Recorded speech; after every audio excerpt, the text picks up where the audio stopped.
Pressure cooker's heating up, boys. Meatballs are in the crock pot. Meatballs are in the crock pot. Come on. Let's go.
Welcome, everybody, to the Power Hour. It is a Monday edition of the Power Hour.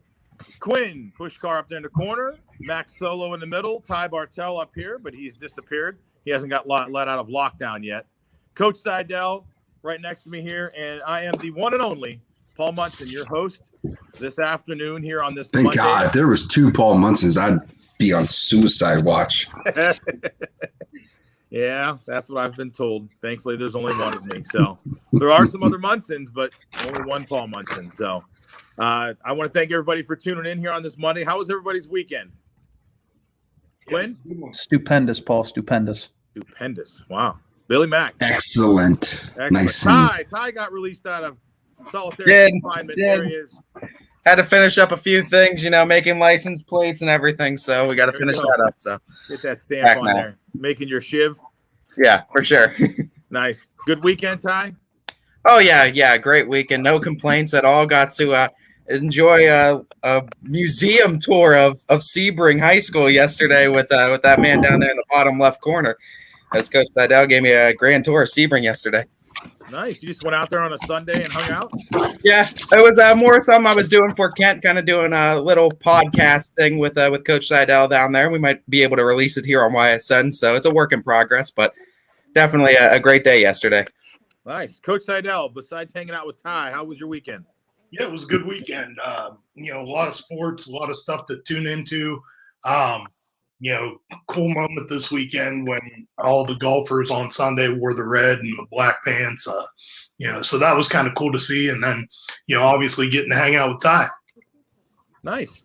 Yeah, we had a good weekend. The wife got a new car, so she was excited. We went down there to the stadium and saw Steve and Scott and those guys down there, and she got a new ride and makes her happy, and I'm happy. It was a nice car, so we're happy. So it's good times. And it was a little nice out too. The weather wasn't terrible. A little rainy early on Saturday, but the rest of Saturday was really nice. So it was good and a good weekend. A lot of good weekend games for our local teams as well. Our national day here, there was a whole bunch, being March 1st today. But the one I think we can go with is it was National Peanut Butter Day. So are you a fan of peanut butter? Do you like it crunchy, smooth, by itself, with some jelly? What do we got? Coach, we'll start with you. Yeah, so I've kind of changed over the years. When I was a kid, I liked the crunchy peanut butter. now I'm more of a smooth peanut butter kind of guy. Okay. You a PB&J guy or just peanut butter or what? Kind of got away from the PB&J for a while there, but the older I get, the easier it is to just throw it in the lunchbox and take it with me. All right, Ty, what about you? They let you have some peanut butter there? Oh yeah, you got to go with the crunchy Jif kind of peanut butter. There's no other type of peanut butter out there that exists in my mind. It's crunchy peanut butter on some toast, either blackberry or strawberry jam. Nothing else. All right, Max Solo, peanut butter guy. Anything particular you put it on special? I like it in milkshakes. They're really good. Peanut butter is just fantastic. It's a great flavor, and if you don't like it, then you're weird. Forget that if you have an allergy or anything to it, right? Just who cares? You should do it anyway. There you go. Quinn? Survival of the fittest. Yeah, peanut butter just in general. I don't really care. Crunchy, smooth, it's all good. Smooth is probably the easiest for sandwiches, though, if I had to guess. But I don't mind it. Not my first choice, obviously. Too healthy for me. But okay. I'm definitely a peanut butter fan. Smooth myself. I never was a real big fan of the crunchy peanut butter. It just, I don't mind having a little bowl of peanuts or something and cracking the shells, but to have it in your sandwich wasn't one of those.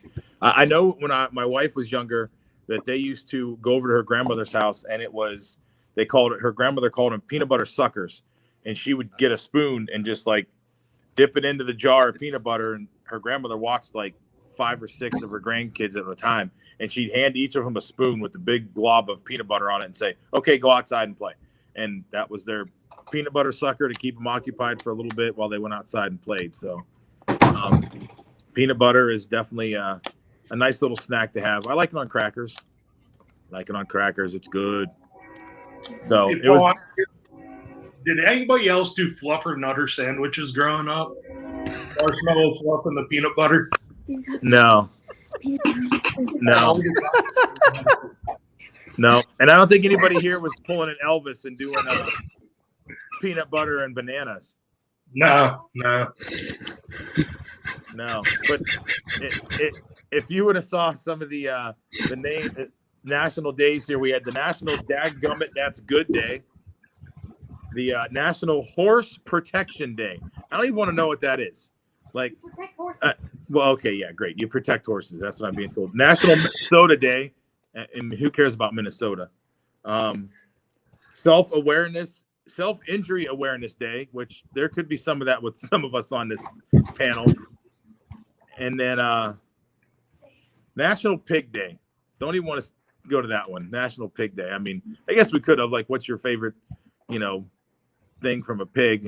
Bacon or pork chops. But yeah, I could have saw that one going sideways real quick. So Kate saying fluff and butter is delicious. Okay. Trust her. Heard Coach Seidel. Big Quinn's laugh. Cracking under pressure up there. Pop left. He can't hold himself. Yeah. I'll be back. Yeah, Quinn's got to go away. See, the bad thing is I think what's happening is Quinn and Mac are texting each other, and they're having a little private joke. Nobody else gets because they're texting each other individually about God knows what. Quinn, you're muted. All right. You're right there. Started to the show today. I'm good. I'm back. There We're we good. go. Let's go. Yep. The two fluff. Do it. We're gonna start calling you two fluffer mutters up there. You two are the mutter fluffers. So, some big games over the weekend. A lot of our playoff. We had our district championships, and we got teams going into the district semifinals tomorrow for boys. So our district championship games, we had 4 of our local teams move on. McDonald and Western Reserve are going to meet each other on Thursday up at Maslin Perry. And then South Range moved on. They are going to play against Warrensville Heights. They're going to play at Cuyahoga Falls. We will have that game. Anthony will be up there covering that game for us. It will be on the network. And then Tuesday, Poland takes on Perry, and that'll be at Barberton. And Barberton's doing their own stream. The Western Reserve McDonald game will be on Boxcast, so Maslin Perry is going to do that themselves. Nutter, Paul Nutter. It's a fluffer nutter. Fluffer Nutter. Well, she typed Fluffer Mutter. So, yeah. Yeah. So, I like Nutter Butters. Yeah, those are always good. That's got some peanut butter in it. Those are good. So we talked about peanut butter on a spoon. I got my peanut gallery over here talking. So out of the 3 girls games that are into the regional semifinals, we'll have the one on the network here. So that'll be good. We'll have Quinn will be traveling up to Western Reserve, and maybe Billy to do a story and take some pictures. So we'll have some coverage for those games. But speaking of the regional games, how did you guys get to watch any of them or go to any of them? Quinn, were you there? Yeah, absolutely. I was able to catch the game with Ty on at Western Reserve over East Canton. It was a good one. I'm excited for Western Reserve, and obviously we get to watch them play McDonald, and that's always a big one on the girls' side of things. So I'm very excited for that. I got a lot of vested interest in that game. So we'll see. And this will be, obviously being in the same league, this will be the 3rd time meeting each other again, right? Yes. Yeah. And McDonald has the 2 regular season games so far this year. So again, another one of those, can you beat a team 3 times in the same year kind of deals, because it hasn't gone the way of other teams lately when that's happened. Billy, you were having a nice quiet weekend. Did you catch any of the games, watch any of them, or catch any highlights besides in our thread?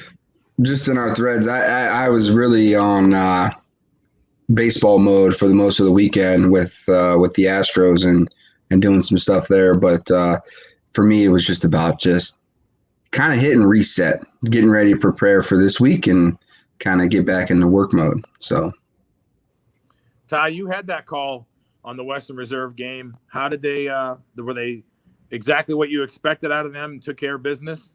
They're a team that I feel like is constantly improving in weeks to week, and Quinn I think can attest to this too.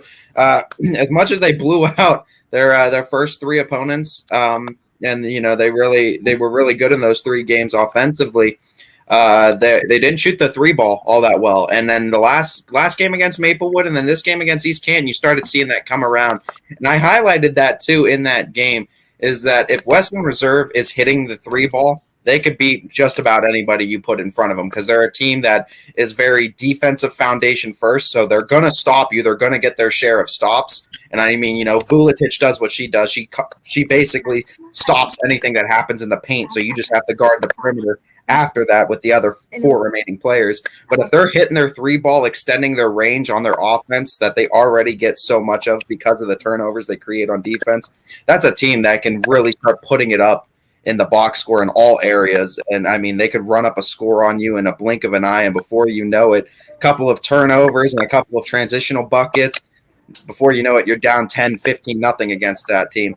Another game I had too, I know we're going to be talking about it coming up, of course, was the Waterloo Jefferson game that went into double overtime. That was another great game. That was boys action. Kyle Shockley was able to show out, but they were doing a good job of really defending him there in the regular portion of the game. The first 4 quarters, they were bringing doubles and triple teams to him down low, really pressuring him. he was waiting to get some help, and he got some late help as Sandell was able to get some key free throws down the stretch, and they ended up beating Jefferson in a 4-point win in a double overtime thriller. Happy birthday, Brandon. Happy birthday, Brandon. Yeah, Brandon. Brendan McPherson. Sorry. You look like somebody I know. Hold on. Jeff saying Valley Christian boys showing up on the free throw line Friday. Friday.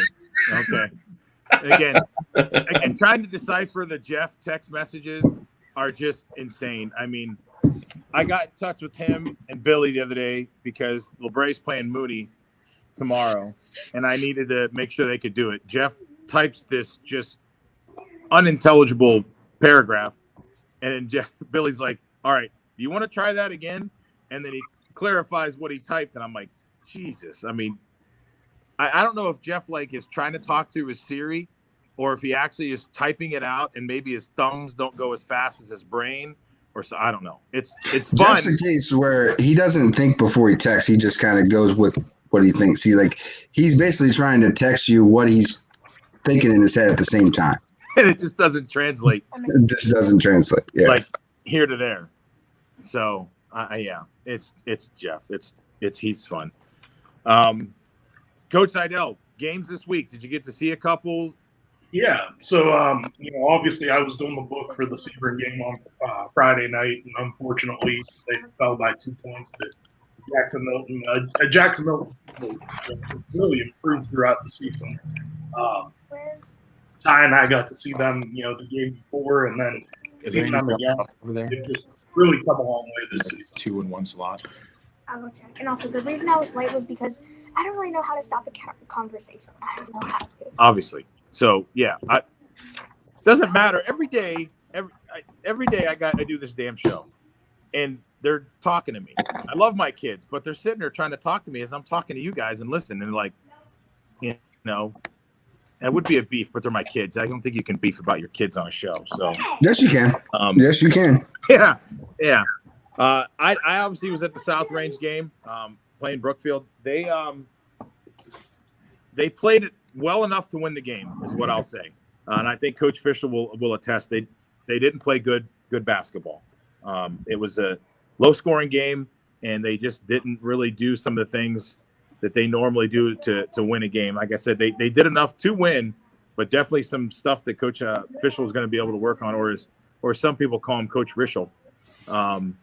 So some other outlets out there not getting things correct. But yeah, it was good to see him win, but I don't know if you want to say it was good to see somebody struggle, to know that like they need to go through a game like that and struggle a little bit to just kind of get that gumption to win. But Warrensville Heights is up next for him, and I know they play pretty tough defense, and we'll see what happens there. So it should be a good game. That one will be on the network. The one thing, we lost Salem. Salem lost, and they lost a heartbreaker there because they could be playing Poland next. We'll get to that one in a second. Poland's going to play Perry. Poland, I know they're one of our teams, but Poland's got to be – I think they have a lucky charm or something stuffed in their back pockets, because not only their district semifinal game, but their district game, they barely win them. They had to go to overtime in their district semifinal game, and I think it was bad coaching on West Geauga because they had that game won. Poland's not the powerhouse, I think, right now that everybody thought they would be lately. They're winning their games and they're moving on, but it's just they're squeaking by. I think that's all that matters, right? Move on and try to fix it in the 2 days that you get an opportunity to practice and go from there. At this point in the game, that's all that matters. Win by 1, win by 100, it don't matter as long as you advance. Yeah. And they keep finding that way. But when does it catch up with a team like that, though? Does it catch up with teams eventually that, if you're just squeaking by and maybe those adjustments aren't happening, when does it happen? Well, it's gonna catch up to everybody but one team, in each division. So at some point it'll catch up to everybody unless you win the whole thing, right? Yeah. And then like I said, we talked about Salem. Salem had that just heartbreaker at Perry, and it posed a question that was posed to us on our thread, and I can get it to you guys and having Coach Seidel on here and Ty as well. So the question that was asked: would you rather lose a game on like a buzzer beater, or would you rather lose a game by 20? Would you rather get beat up and lose a game, or like have everything right at the end and just like some little fluke shot goes in that they beat you on a buzzer beater? So Mac and Quinn were in that a little bit. We'll get to them, but some new guys. Ty, what would for you? What would you rather do? For me, I'm gonna take. I'd rather lose by a buzzer beater because then I know my team was good enough to at least compete up into that point, and that might give you the motivation you need to come back stronger next year. Because that's just something that'll really piss you off as a team. Is that if you lose by a buzzer beater in the last seconds in a game that you had, that'll really piss you off. Where if you're losing by 20, you're losing by 30. I mean, granted, you don't know what the programs are going to look like coming back, years later, but I mean, it definitely doesn't do much in way of confidence if you're losing by 20, losing by 30, and it's like, oh, that team's they're just built different than us. They're just better than us. Where I feel like if I'm losing by a buzzer beater, that's just the right type of motivation that I would need as a coach or a player to really rally the team and be like, we had this game in the palm of our hands and we let it slip. What do we need to do? What do we need to change? But I mean, like, we can beat this team then. So that's my personal thought on it. Coach? Yeah, no, I got to go with Ty on this because I'm far too competitive to ever want to get beat by anything. So, to be able to lose on a last second buzzer beater on a field goal, something like that, I think it says that you're right there. You had your opportunity. Whereas if you're getting beat by 20, or beat at the last second there, you probably weren't that into the game. Billy, what are your thoughts on that? Would you rather lose by a bucket on a Hail Mary kind of throw up, or would you rather just get, you just played a team that was a buzzsaw and just kind of beat you up? Man, I hate this question so much because I might be the worst loser in the history of sports. I don't even know. Just the idea of like you're already putting me in a losing situation is pretty terrible right now. Probably in the last second, kind of lose the game at the last second. I don't really have any, they probably said better things than I'm going to say. I don't really look into it like that. I think it's just an emotional, you'd rather play an emotional driven game all the way through than to kind of tap out at some point. When you're down by 20, at some point you're probably tapping out. I mean, I obviously I'm the lone wolf on this one. I mean, if I'm going to lose, I mean, I'd rather lose by 10, 15, 20 points, that just to know that this is what we can do to get better. Like, obviously we're losing this game. What do we need to do to get better so this doesn't happen to us again? Whereas if you lose on a buzzer beater, I mean, that girl shot that ball for Perry from like the volleyball line, and that ball goes in. I mean, Salem's winning that game, and this girl gets the ball in and just chucks one up there and it goes in. I'm more upset at losing a game like that. But if I'm going to lose, I'd rather lose by like just getting outplayed, and we need to work on stuff because I think there's more things to look at on that sheet to say, here are the X's and O's that we need to go over to get better so we don't get beat by 10, 15 points again. A close game like that, you've done everything right. For the most part, you're winning a game, you've done everything right, and some just BS luck shot gets thrown up there and beats you, and you're like, what more could I have done to win that game? Yeah, I mean, Paul, even as a coach perspective, Coach Seidel, you could say the same thing. I've been in situations where we lose by a whole bunch of points. We don't go over X's and O's. We just move right on to the next one. When you get pummeled like that, we don't harp on it. And we try to keep the players from doing that as well. When it comes to those close matchups, that's when we say, now look at what we were so close, but look at what we could have done right here in the second quarter when they went on a 7-0 run or they scored 2 runs in this inning or something like that. I think if the bigger the margin, I'm just like, you know what? Life sucks. Let's move forward. Here we go. So, but Paul, basically to break it down, what you're saying is you'd rather take the the accepting of what's happening during the game than suffering the heartbreak at the end and having to deal with it afterwards. Yeah, because the heartbreak game, like you're doing everything you need to do to win a game. You've set your team up to win a game. They're winning the game. Okay, it's the last possession. You don't have the ball, but you're winning. Besides maybe fouling a girl or doing something, you're like, listen, if they get the ball in, just protect the shot. And this girl just hook shots one from somewhere. I mean, that's not what she did, but she puts up a shot and it goes in, and you're like, we did everything we could have to prevent that from happening, and it went in. So that sucks.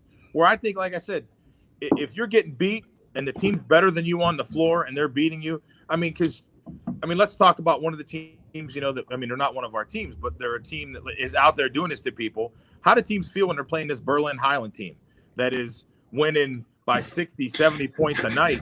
What do you do? We're on the train tracks.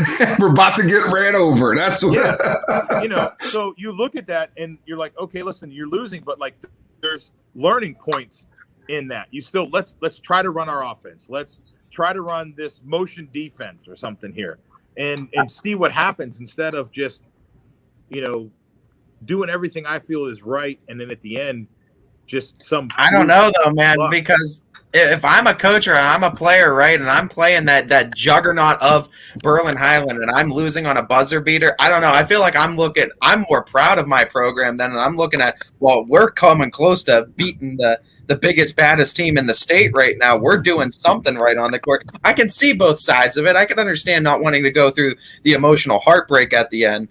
But I feel like that. I feel like I could, me personally, I could flip that into motivation if I just went up against the best team in the state and lost by a buzzer beater, and it took them the last second shot to be able to beat me.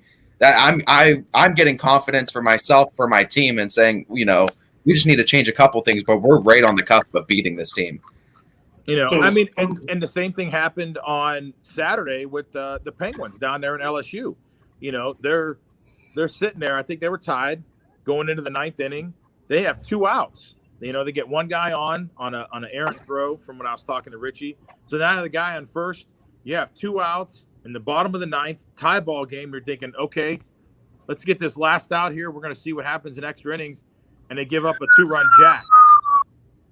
So you're right there with one of the, pretty much you can say it, one of the elite baseball teams in the country. Number 11 in the nation. So you're playing right there with this team. And you lose on a walk-off. I mean, would you rather lose on that walk-off or know that LSU just beat you 8-2 because, they're a better team? I think it does a little bit more for the program that you competed. A Youngstown team competed with a team on a national scale. I think that's a pretty big deal for Youngstown State. Quinn, what is your take on this? Lose by a bucket or, lose by 10, 15 points? I would rather lose at the buzzer. In that situation, you could there's a lot more you could learn about your program and learn about who you guys are as coaches and everything like that in a buzzer beater. When you're down by 20 and all that, it's a lot easier to give up on it. Whereas if it's close and stuff, you're fighting to the end. And I think it was Coach Matthias out at Sebring said that as well. Yeah, something like this where you could build upon it. I would rather lose at the buzzer. In Salem, I've talked to Eric about it, and he's the same way as me. He'd rather lose at the buzzer because you never know that you're one shot away from moving on, and that's a little bit better than getting blown out by a team like Highland. You know what I mean?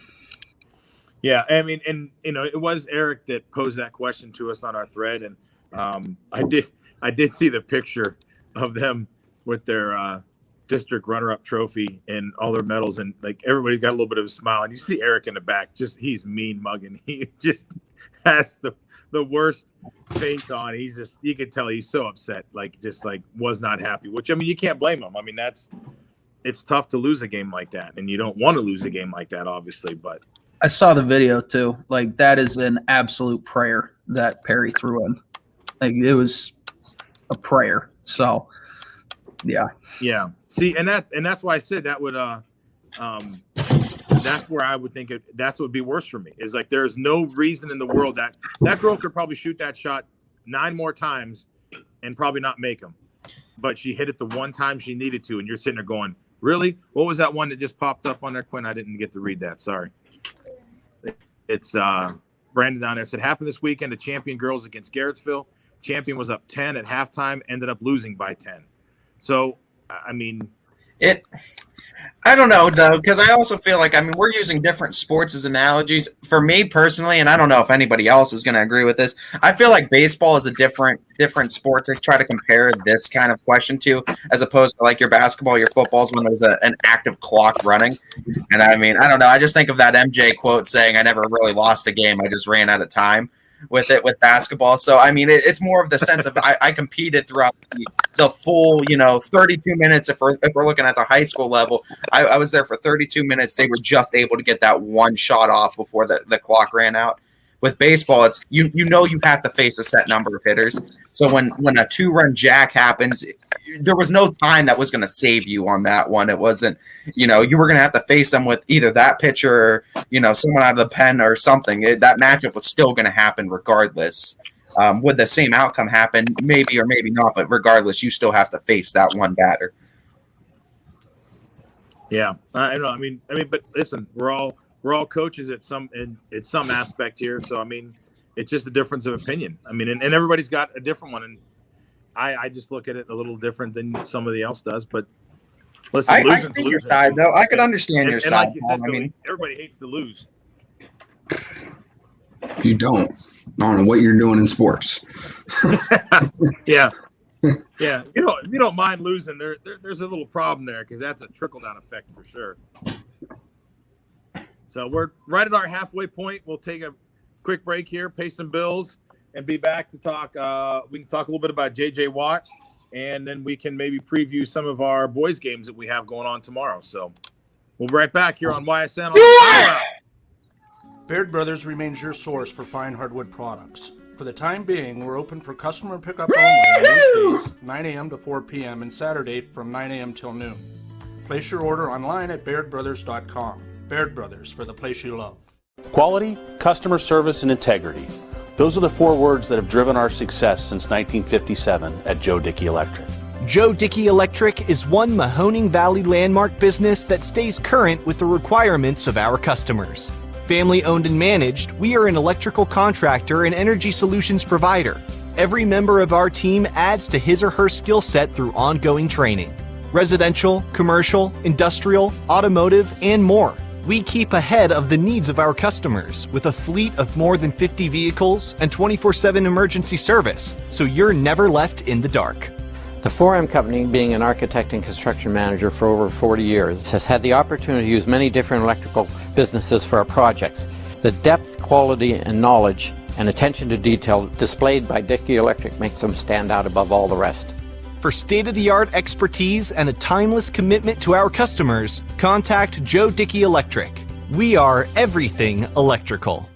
I went to Greenwood Chevrolet because I was really interested in looking at the tracks. Because I wanted my dream truck. Because I've been going there for 20 years. I think whenever we go there, whatever car we're looking for, they have tremendous inventory. If you're looking for people who care about you, Greenwood is the place to go. It's like family there. The girls know me in service. It's Miss Kim in the Tahoe. I'm really happy that I went to Greenwood Chevrolet. Because they really went the extra mile for me. Now we're going the extra mile for you, only at Greenwood Chevrolet. Local teams are heating up the hardwoods, and you can keep up with all the action on and off the court with Five Guys Hoop News all season long on 21 Sports. 3:44. Explain. 45. Nope. 147. Trying to figure out Carlos and his train and how many people are on the train. Carlos Escobar. And it's 3rd grade homework that I just love because I know it. I can figure that stuff out. And we're back here on the Power Hour, Monday edition. DJ and Richie in the air somewhere, coming back from LSU. So Coach Seidel, Ty, Max Solo, Quinn, and myself joining you here on this first day of March 1st. Billy, baseball is right here, buddy. Way to be excited, Billy. Thank you. Yeah. Oh, you lagged out, so I didn't. Your face went like completely still. So you lagged out too, Billy. You froze, and then you rubbed your hands together super freaking quick. It was pretty common. I'm stoked. Yeah. I'm stoked. I already watched some preseason games. I watched, my Padres play yesterday, so that was awesome. Nice. Yep. Deal with it. Yeah. Everybody did. So I don't care. Quinn's super excited. I know about baseball. Oh, can't wait. I can't ready to go. Can't wait. Well, one of the big stories. Stick and ball game. I'm super stoked for high school baseball, though. I'm really excited for high school baseball this year. There's a ton of good teams in the Valley. I think that there's going to be a whole bunch that are eager to get out there and play, since we got hosed last year and cut off. Absolutely. I mean, and not to rehash all that, but I mean, we should have played. There should have been baseball last year. I mean, it besides golf, realistically, and maybe track. It's the one sport out there that you could easily have played, because the distancing is more than 6 to 10 feet most of the time, and it's not that 15 minutes. So, I mean, yeah, I'm excited to get back out there with all these guys. A lot of good, like you said, Billy, a lot of good teams out there that look like they can make some deep runs this year, depending on hey, that ball's got to bounce the right way. Yeah, definitely 2 of us on here know the ball bounces 2 feet left, 2 feet right. That's definitely the difference of a win and a loss in those games too. So, and the softball, I'm excited for softball, because softball is really good up here in the Mahoning Valley. It's super good. We have a ton of girl talent around the area. Absolutely. And speaking of those, one of the girls, one of our local girls over the weekend had got her first win down there at Ohio State. So Allison from Champion. Went down there and she pitched her first game this weekend down there and got a win. I think it was a 5-3 win, 5-4, something like that. 4-2. 4-2. Okay. Yeah, I knew it was a 2-run game. So, but congrats to her getting her first win down there as a Buckeye. So some big news on the NFL front. J.J. Watt finally figured out where he's going to go. He's going to Arizona. Got a 2-year deal, guaranteed $23 million just to sign his name on a piece of paper. Is this a good move for him going to Arizona? And then how good of a move is it for Arizona to pick him up too? Billy? I think it's a better move for Arizona than for him.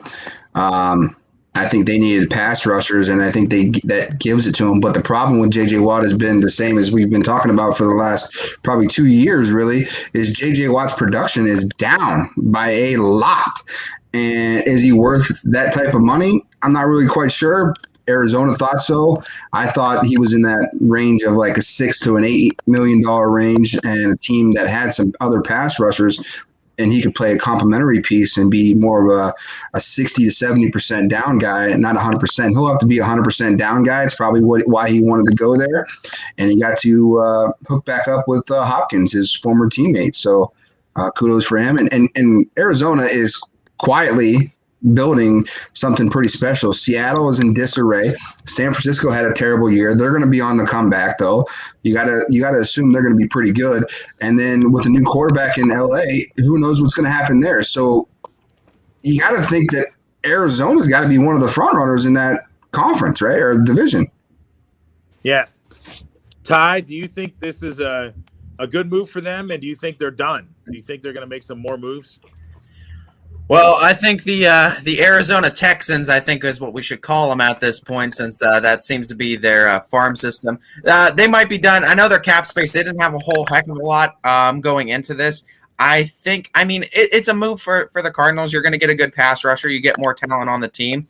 I think looking at it, though, it seems like a lot of the Browns fans were disappointed. I wouldn't be disappointed with this. I wouldn't have signed J.J. Watt for that much money. I think the Browns should look at that and be happy that they didn't get him. If they were going to get him, I think like what Billy said, you want to get him in that $7 to $8 million range, kind of utilize him kind of as that utility defensive lineman that's going to come in 70% of the snap. You could move him around on the D line if you want. But now if you're looking at it as Cleveland, you saved yourself for that cap room. Go get another key defensive player. Maybe you can bring in another veteran defensive talent. I think they were looking at Levante David as one that I heard for the Browns, but there's a corner in New Orleans that is a hot topic that they've been looking to trade for.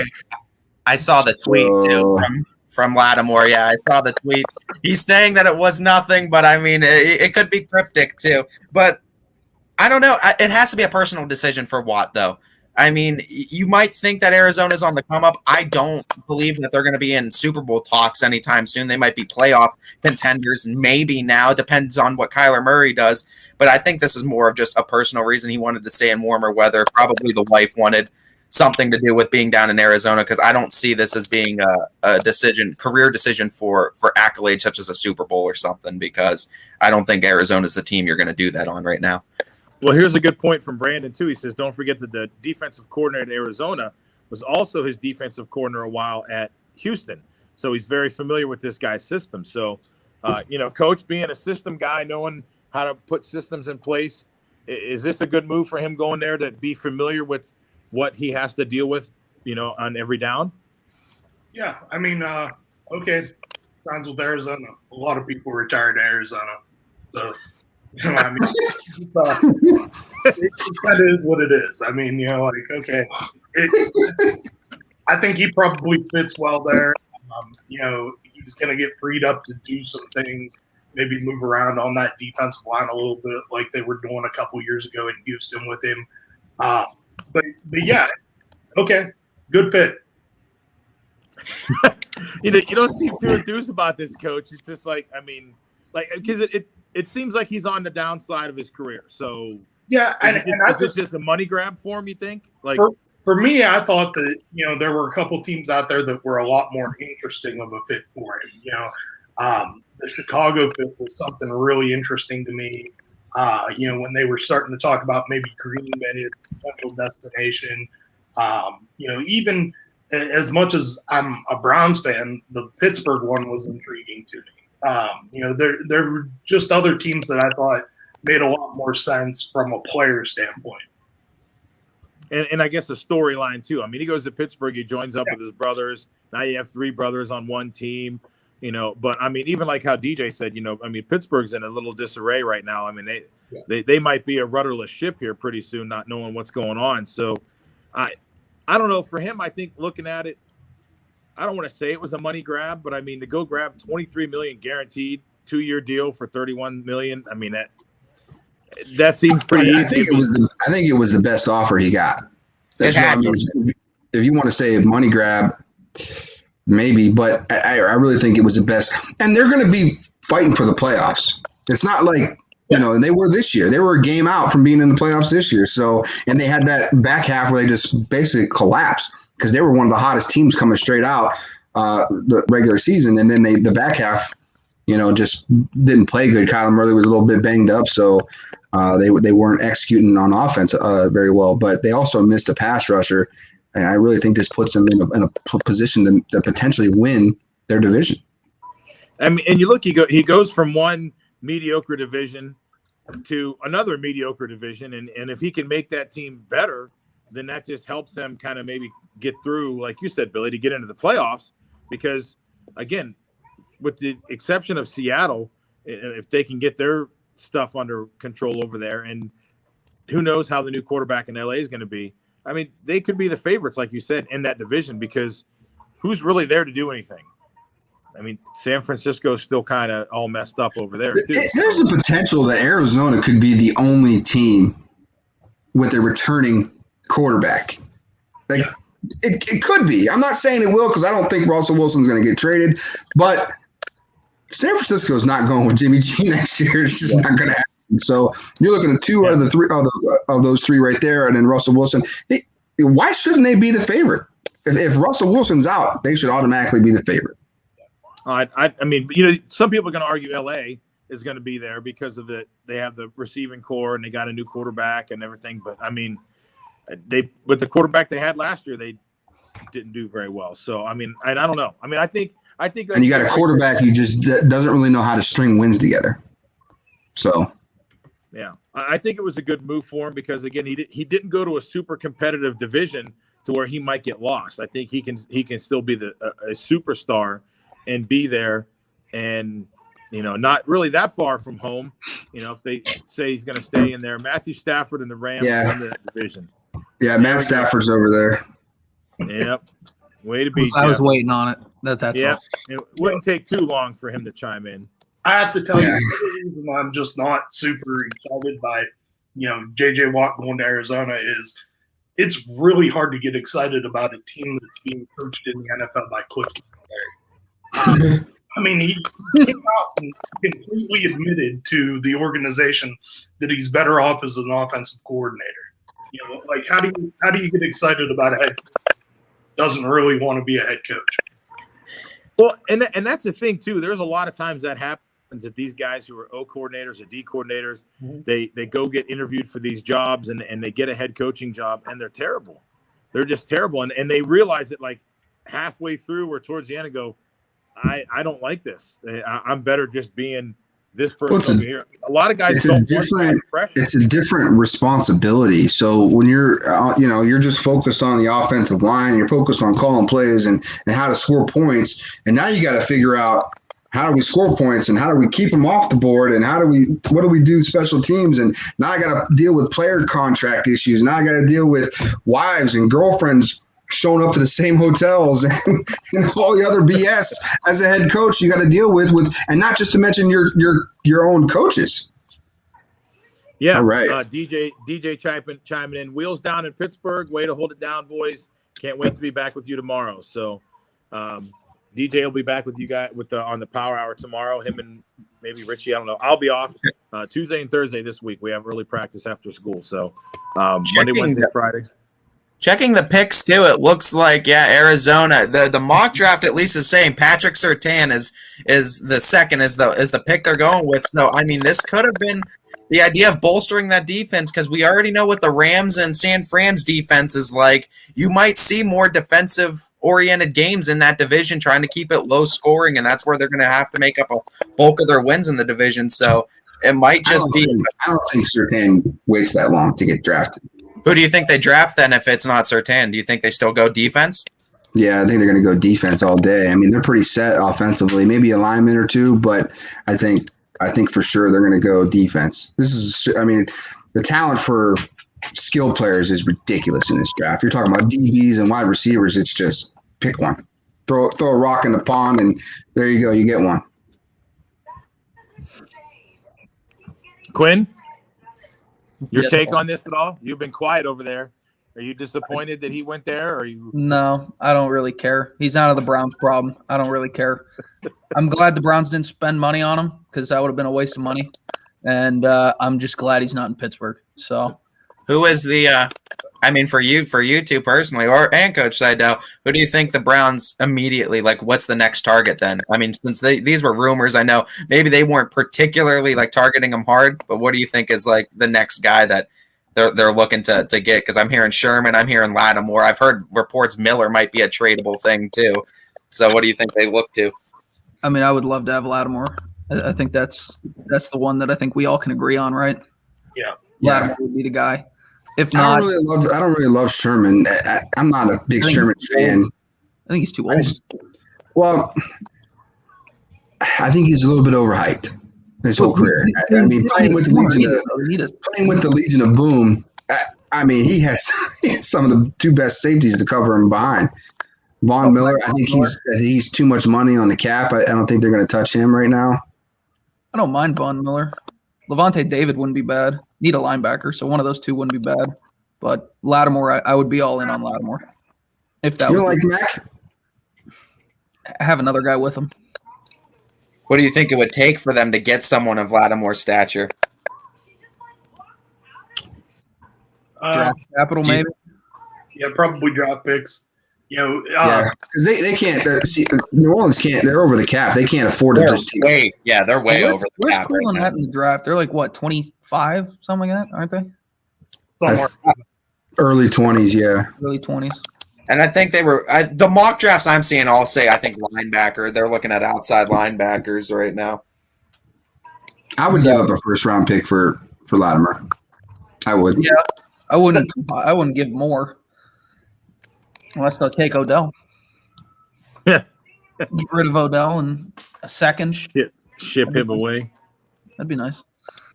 I wouldn't mind that. Lattimore's the one I would go with, though. I wouldn't be surprised if they restructure Odell's contract. I wouldn't either. I mean, I'm not gonna say like I don't want him, but if you could trade him for Lattimore, Because they're gonna have to go to him or Landry and be like, somebody's taking a pay cut. Which one of you guys want to figure it out? I don't think 'Cause you Landry can't have that. is he? Yeah. I mean, he's He's high. like but I don't 18. think he's like Odell high, is he? He's like 18 million on the cap. Oh shit. 14, Doesn't 18 even million. Are they going to re-sign Higgins too? Because I mean, I think that's another big question. I know he wants to stay there, but I mean, Browns aren't jumping to sign him, and I feel like Higgins is a huge part of that. Well, there's that a ton offense. of cap anyway. Oh, I mean, I think they're gonna figure out. They're gonna figure out what they're gonna do with Odell first, and then deal with Higgins. I'm sure Which they Higgins should. should sign for a big contract either, though. No, he was getting off. He got offered $6 million last year, and he turned it down to take the veteran minimum. So we shall see. That's it. Browns are winning the chip though next year.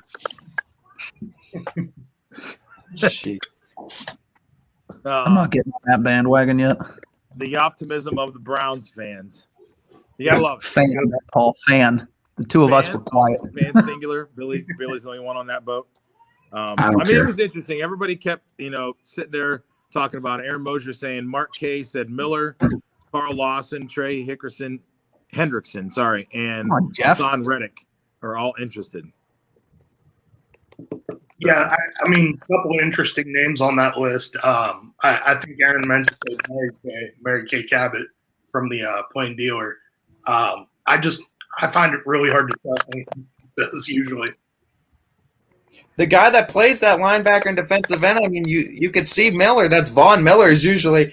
You would have to see if maybe the Broncos would take some of that cap off, and for dead cap on them instead, so you don't have to take on the entire contract. I don't know what's left on Miller's contract, but that always seemed like a good trade because I feel like you wouldn't have to give up a whole lot to get Von Miller just because of his age and where he stands right now. But you would use him. I don't think I want Von Miller. I don't remember hearing his name being called for like 5 years. He's one of those guys that you could use kind of like J.J. Watt, though, Billy. You could use him 70%, throw him in linebacker, and he's versatile enough that you could play him. Is he going to take a $6 to $8 million contract? Is that what he's going to take? Because I'd be cool with that. Because I don't think he is. I think he's still going to. He just seen what J.J. Watt got, and he's going to say, "I want that too." In fairness, though, Mac, you say you haven't heard his name in a few years, but honestly, I mean, nobody has. He's been in Denver, and they haven't had, anybody since Peyton Manning, basically. Yeah, but he was always up for Defensive Player of the Year, even after Peyton left. Yeah, I guess that's true. Bring Kirksey back. His idea there. I like that idea. Yeah. And he won't be insanely expensive. It won't happen. No. Happen. Not a shot in hell, but For some reason, they just don't retread players that much. Like teams don't. NFL teams don't. Once they get rid of you, we're gone. We moved on. We moved past you. Yeah, He was a good Cleveland Brown player too. Didn't we bring back get to Higgins? move to one team and right off into the sunset and get one last little money grab and be on your way. Unless your name's LeGarrette Blount and you play with the Patriots like 5 or 6 different times in your career, they find a way to bring you back every single season. LeGarrette Blount was definitely one of those. It just seems like they just don't like the NFL just doesn't like bring back guys that they've released or traded or I don't know. Maybe I'm completely wrong in that. I just don't remember. But Kersey was a good Cleveland Brown. Like he wasn't he wasn't really all that special in Green Bay, but he was a good Cleveland Brown. He was just consistent. Mm-hmm. Really was consistent with the Browns.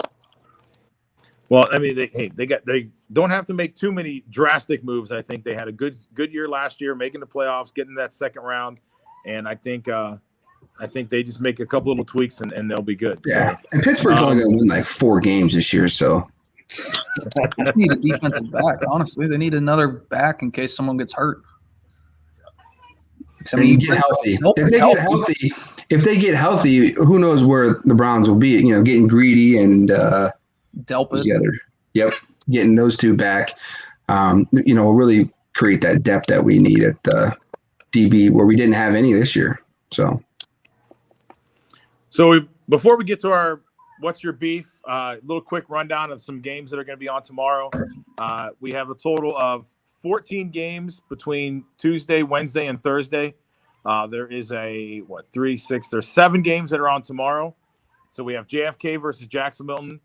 We have 7 local matchups between Tuesday and Thursday. So we're going to lose, 7 teams, some of our local teams, because they're matched up against each other. JFK, Jackson Milton, one of them. McDonald versus Valley is another one there. Wellsville versus Matthews. Lowellville against Bristol. Mooney versus LeBray. Billy will have that call on Tuesday. Newton Falls and Waterloo. It's the big name Mooney. Yeah, big name Mooney. Yeah, that's a big name on the paper there. Newton Falls and Waterloo. And then you have Springfield versus Champion, which Steve Leslie and I will have that call for you guys Tuesday night. The one game that did get moved, it was on Tuesday, and they moved it to Wednesday now, was Pie Valley versus South Range. They were able to move that because the South Range girls regional semifinal game is on Tuesday. So the schools got together and said they will gladly move the game to Wednesday so that the South Range fans can go and see the game on Tuesday for the girls and see their boys on Wednesday.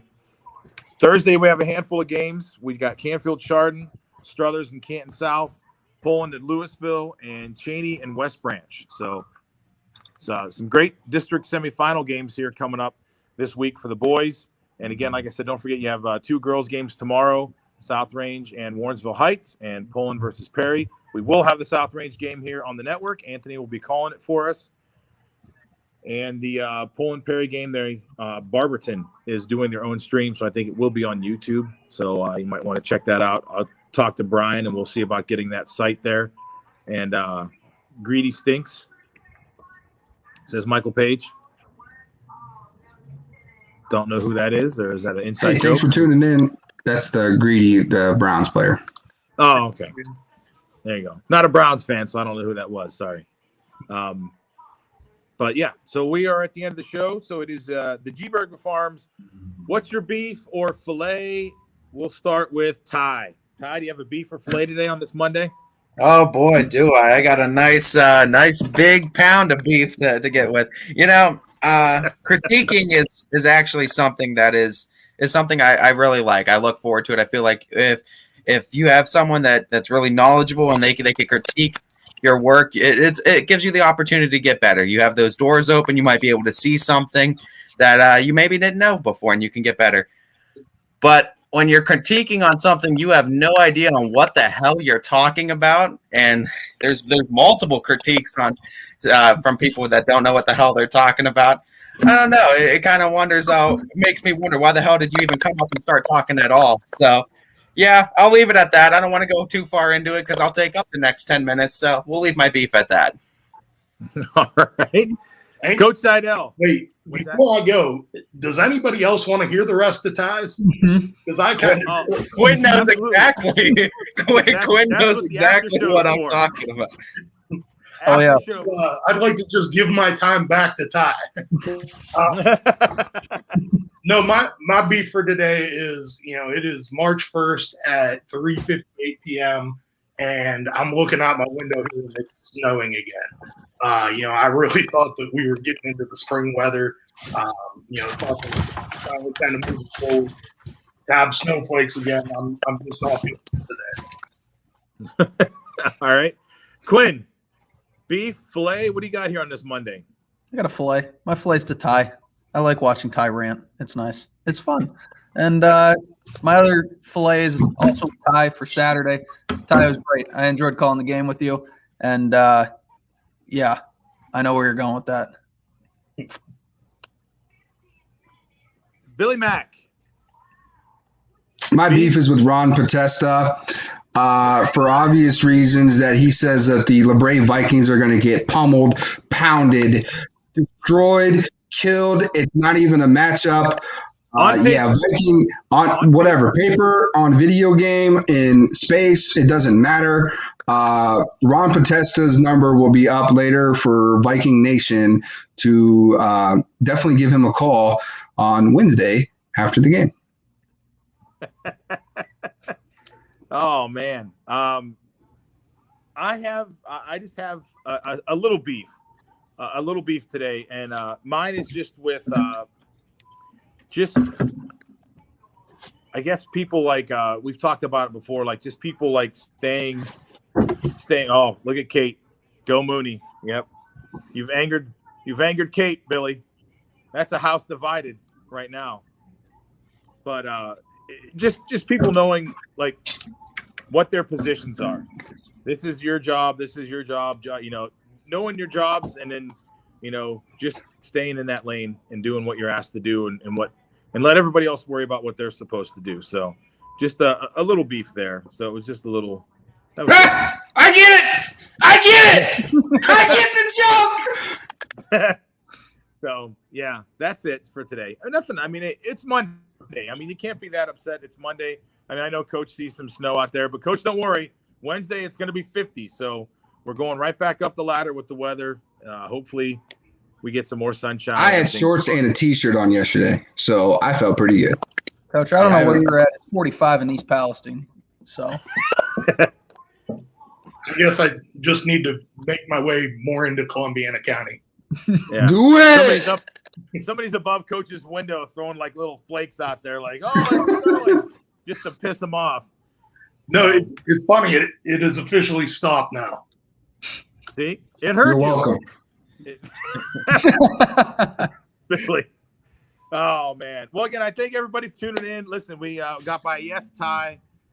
Ty, say what you really mean. Well, we'll wait for the after show for that, Mr. Bartell. We'll wait for that one. So, but again, thanks for everybody for tuning in. Thanks, guys, for coming on the show. Kate saying Billy wears shorts and a T-shirt in the snow.